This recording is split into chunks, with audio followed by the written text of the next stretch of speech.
Поредното излияние, приятели, пътувайки,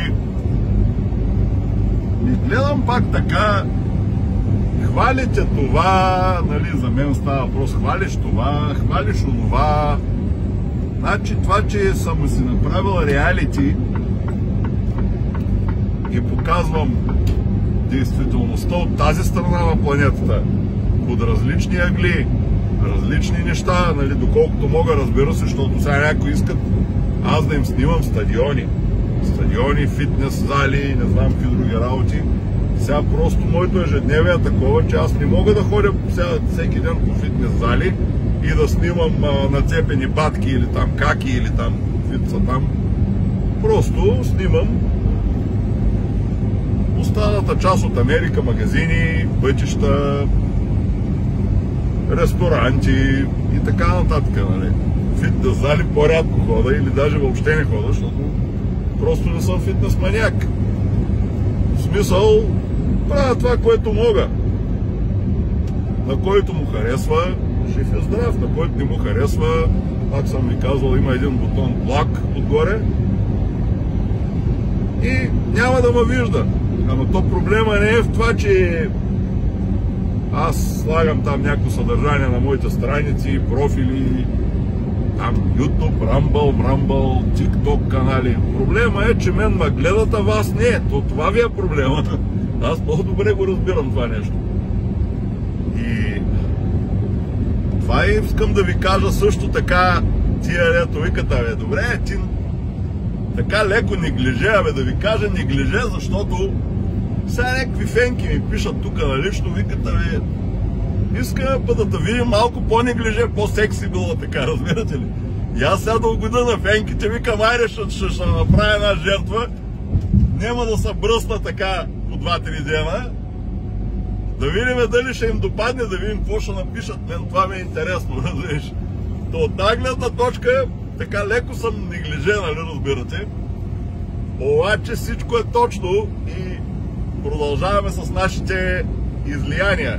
Идеята е в ежедневните предавания, че аз показвам от различни ъгли, закачайки също и нрава на българина понякога, разбира се, с леко с недомлъвки, различни страни, които, нали, биха провокирали някакви коментари, някакви такива, нали, деца вика настроения, защото ако няма елемент на провокация, нали, разбирате, че няма и гледане.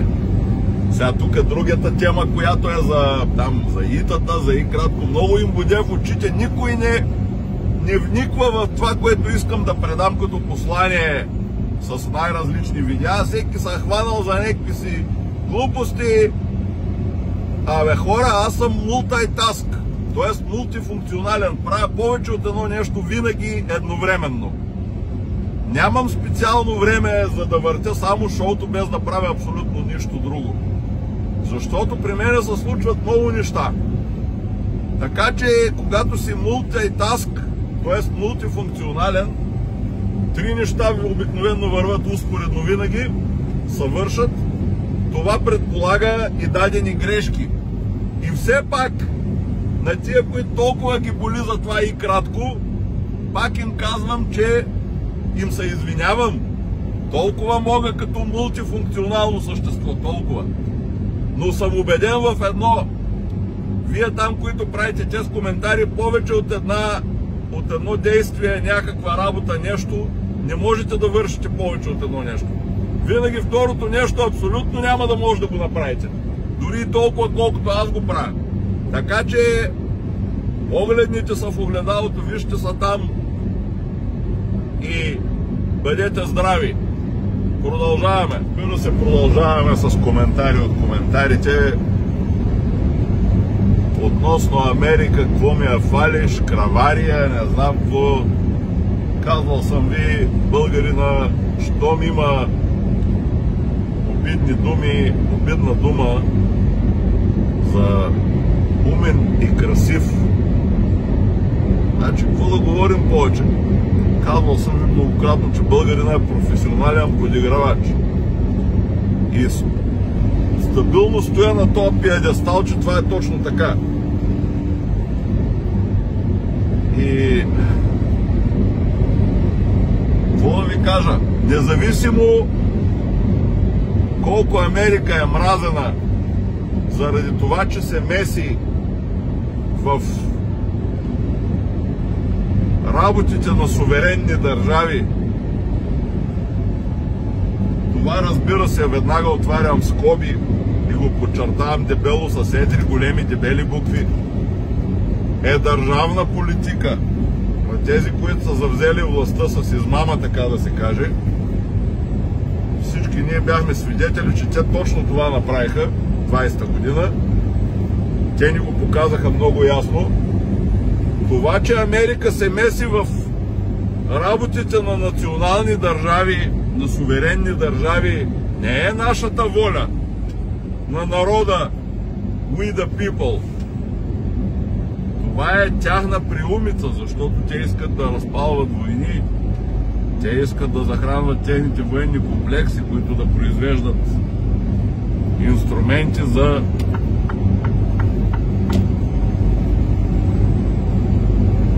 война. Въпреки всички тези неща, тези негативни черти на Америка, не може да се слага под общ знаменател цяла Америка, защото това не представлява волята на народа, на we the people.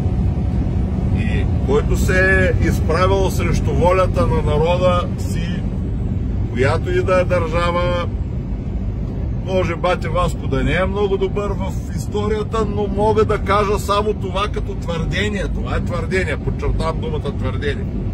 Че всяка една държава, която се е изправила срещу народа си, политическата класа, когато се е изправила срещу народа си, винаги е губила. И то big time, както се казва по-американско. Така че в случая отново ще бъде така. Историята се повтаря, приятели. Това не е волята на народа да се меси в работата на суверенни държави. Тази държава тук. Това не е волята на народа. Това е волята на група психопати, които искат да дестабилизират националните държави с цел единно световно правителство. Пак до там стигаме. Който разбрал, окадар. Завършика беше следния, че независимо от омразата към Америка, Америка ще остане мечта за доста голяма част от населението на планетата Земя да дойдат тук, да достигнат пълния си потенциал, пълния си капацитет, защото все пак тази Земя, тези условия тук го предлагат това нещо. Много страни различават хората на синя кръв, на бяла кръв, на не знам каква кръв. Англия лиша е, други държави там в Европа. Хората казват, че докато не си роден там, ти си друга графа, емигрант и така нататък. Тук не е така. И това е уникалното на тази земя, че тук не е така и продължава да не бъде така за сега. И може би за в бъдеще също няма да е така. Дори и поради предсказанията на Едгар Кейси, че Америка ще се разцепи на 6 различни държави. Аз когато четях, имаме книгата на Едгар Кейси в България. Спящия пророк, най-големия пророк на тази земя. Както е Ванга за България, баба Ванга. Всеки от вас е чувал за баба Ванга, нали така? Затова чуйте за Едгар Кейси. Едгар Кейси е голям, да знаете. Той е казал, че Америка се разцепи на 6 различни държави. Ето вече факт е неофициалното разделение на червени и на сини щати, т.е. на консерватори, традиционалисти и на демократи и неолибесрали. Аз им казвам либесрали. Това е мой термин, аз го използвам. Америка вече е разделена. Неофициално обаче. Наблюдава се миграция между тези, които са поддръжници на синята идея, т.е. на демонстрализма, либесрализма и всякакви други термини, които съм измислил, те бягат те си отиват от тяхните там. Обаче като цяло тази тяхната партия на демонстрализма се превърна в партия на мегаполисите, т.е. само големите градове в тази, някои големи градове, не всички, на тази земя са бастион на неолиберализма, докато всички останали населени места, не толкова населени, не мегаполиси, не е такова, там вече цари консерватизма, традиционализма и на пиедестал е вярата в единния велик създател на световете, кой както иска да го нарича. Има различни религии, които го наричат по различен начин, но става въпрос за един и същи Бог, който е на върха на цялата пирамида. Едно свръхинтелектуално, свръхинтелигентно същество, което изпълва цялата Вселена и може би не само, докъдето ни се простират на нас разбиранията. Това свръхинтелигентно същество е 100% не материя и то контролира всички процеси, случващи се на всички нива. И на материално, и на духовно. Както искате, така го разбирате. Аз за себе си съм разбрал, що за чудо е великия. Съгласно моя малък мозък, човешки, който доколкото може да възприеме. Това велико същество управлява всички процеси на тази и на всички други планети, където има съществуване, където има живот. Така че това е положението. От тази страна на тези щати, които са в червено, те слагат на пиедестал великия Господ Бог. Както искате го наричайте, Аллах ли, Елоким, всякакви други имена става въпрос за един и същи създател и неговите пратеници, които той е пратил, които са добре известни на всички, било то Мухамед, било то Исус Христос, било то който и друго, Зороастър за кюрдите или Буда. Това всичко са били пратеници на един и същ създател.